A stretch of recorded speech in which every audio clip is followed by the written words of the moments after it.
Hi, so my name is Rachel, and I just found out that I am bipolar type 2, because there's a difference between 1 and 2. Bipolar disorder type 1, you kind of go into a full-blown manic state. Whereas bipolar type 2, you don't go full-blown manic. You can go pretty high, but you don't go full-blown manic, as they say. I'll give you a brief, well, it's not going to be brief, let's just be honest. I'll give you a bit of my background right now. Where do I start? Okay, I think I'll start from the beginning. Obviously, that'd be a good place to start. Actually, before I start, I should tell you that if I make a video, and I'm not wearing any makeup, it usually means I'm not having the best of days. When I'm in a better mood, I wear makeup. It's just this complex I have. Sad moods, no makeup. Happy moods, makeup. Anyway, so I'm going to start from the beginning.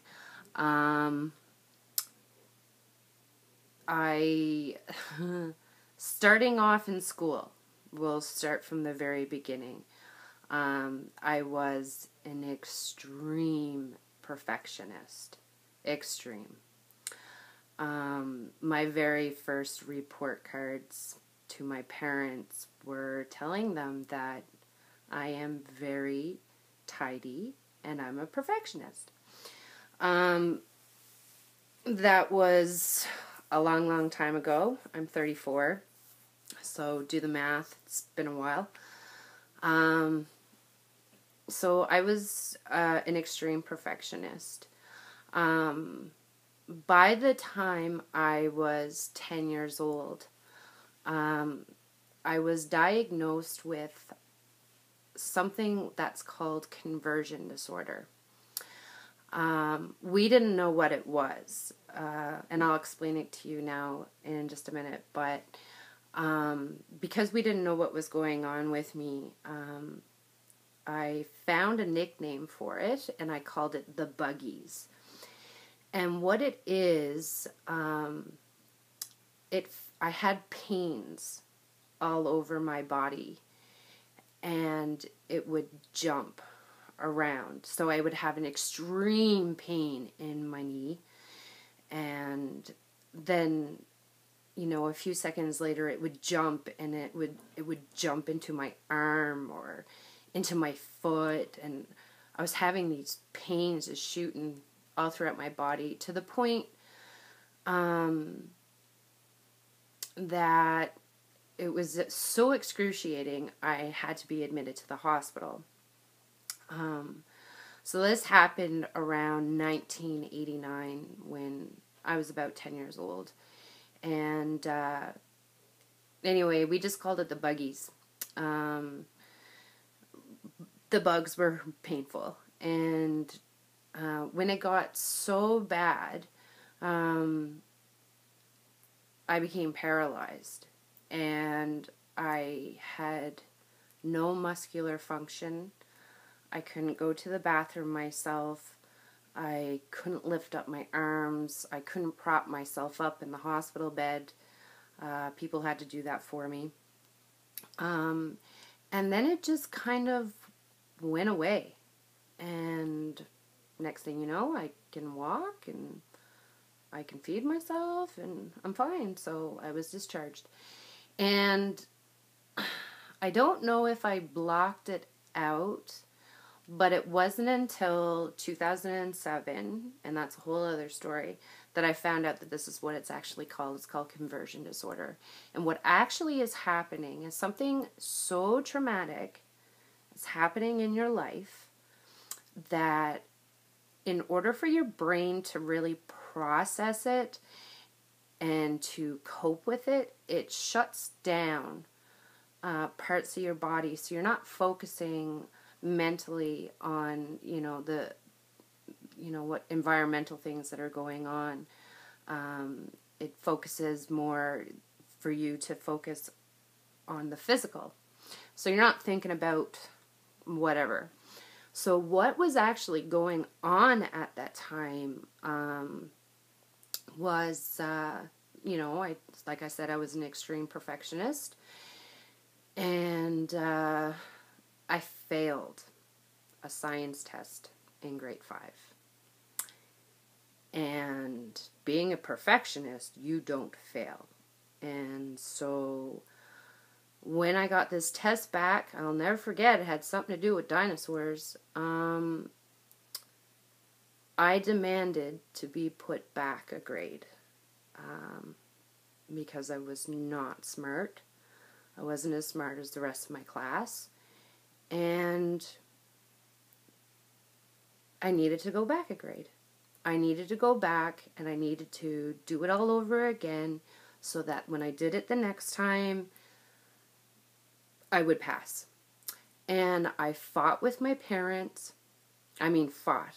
Tantrums, the whole shebang. I fought with the school. I fought with the teachers, the guidance counselors, the principal. I was adamant I was going back a grade. I was not smart as everybody else. I needed to go back. And finally, I'm not sure how much time went by, but finally it happened, and I went back a grade. And so I went back into grade 4, and when I went back into grade 4, I was then picked on. And I know it's been a long time since it happened, but it is very clear in my mind, and I'm 34 years old, and bullying does affect, big time. It affects your mental health, along with, whatever else. Anyway, what I'm trying to say is, that is the reason why this conversion disorder, the buggies, came into play. It was, I went back a grade, and that's when it started. So, anyway, that's conversion disorder. That was my first psychiatric illness that I was diagnosed with. The buggies did come back periodically throughout my life. Happened to me again when I was 17 and my German Shepherd died.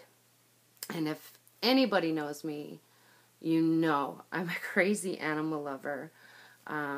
It's in my genes. I come from a bloodline of animal rescuers, my mom, my grandmother, and so forth. And when my German Shepherd passed away, the buggies came back, and, other periods of my life. So, I'm going to make this short because, I've already talked for 8 minutes, and,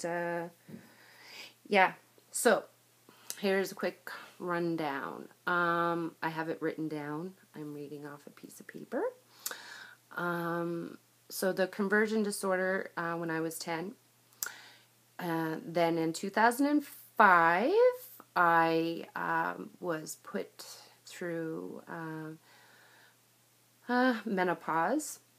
It was chemically induced for something they thought was wrong with me, when in actual fact there wasn't, and it was a big mix-up and whatever.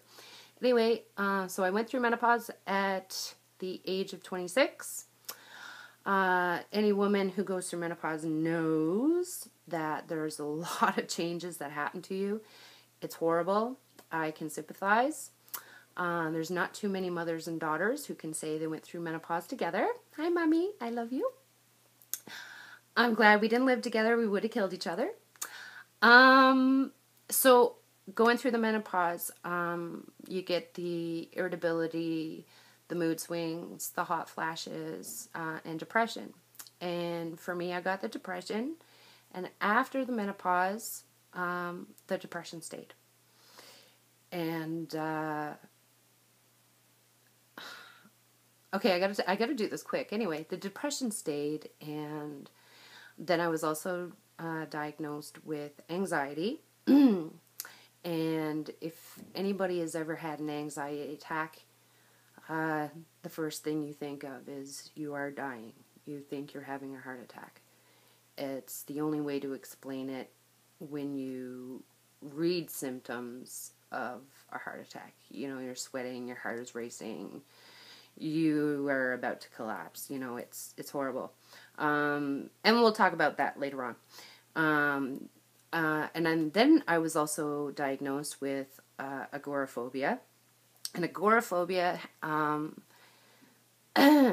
the term used to be, because I do a bit of reading now about mental illness, the term used to be for the fear of open spaces, when in fact it's not. They've changed it, and it's actually the fear of having an anxiety attack in an open space. So at one point in my life, I didn't leave my house for 5 months. I didn't even go outside to get fresh air. I did not leave for 5 months. And so anyway, I had agoraphobia. Don't have it anymore, thank God. I was also diagnosed with seasonal affective disorder. So all this happened, all these diagnoses happened before 2007. 2007 was the worst year of my life.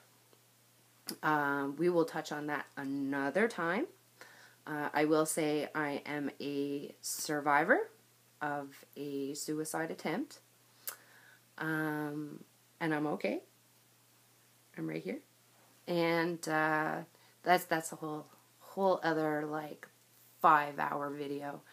But anyway, just over a week ago, I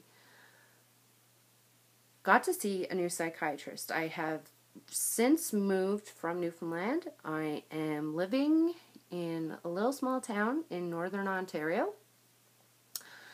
And anyway, just over a week ago, I was diagnosed with bipolar disorder type 2, PTSD, and the ever so popular OCD, which totally makes sense because of my perfectionism.